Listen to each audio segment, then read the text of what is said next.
Le message du jour pour prendre soin de toi et de tes énergies. Bonjour les petits chats, j'espère que vous allez bien. Aujourd'hui, je vous propose un petit tirage autour de l'émotionnel et je vais donc utiliser l'oracle de l'équilibre et des émotions de Géraldine Lamuse et de Livia Caruso qui est d'une beauté.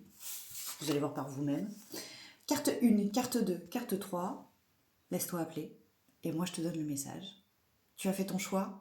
Alors c'est parti, carte 1, la carte du lâcher prise, mais qui tombe à l'envers. De toute évidence, ici, tu lâches, mais pas au bon endroit. Il y a des espaces qu'on doit maîtriser, contrôler, prendre en charge. Bref, c'est à toi, c'est ta responsabilité, et il faut bien que quelqu'un s'y accroche. Là, de toute évidence, tu es en train de lâcher ces espaces que tu devrais tenir.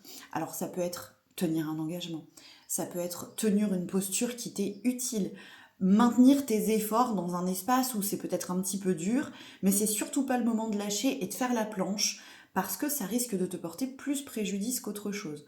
Le lâcher prise, c'est bien quand il est bien placé, au même titre que le contrôle, qui n'est pas si horrible que ça, s'il est au bon endroit.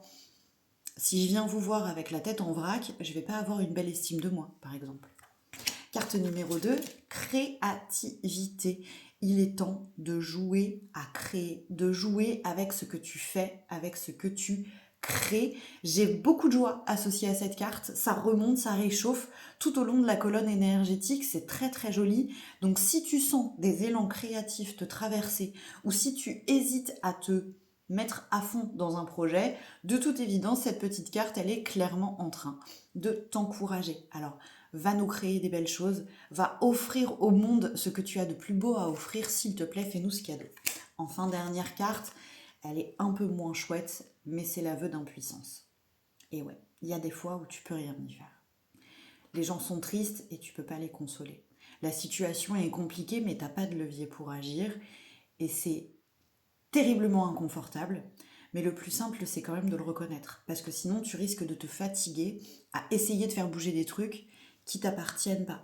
Donc là, l'aveu de je ne peux rien y faire va nous permettre rapidement de passer à des étapes pas plus agréables, parce qu'on perd la puissance, on perd le contrôle, on perd la capacité d'agir, mais on accepte plus rapidement et du coup ça nous permet de ne pas nous fatiguer à lutter contre des moulins à vent.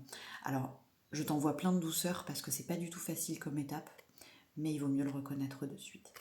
J'espère que le message t'a parlé, raconte-moi dans les commentaires et moi je te souhaite une bonne journée.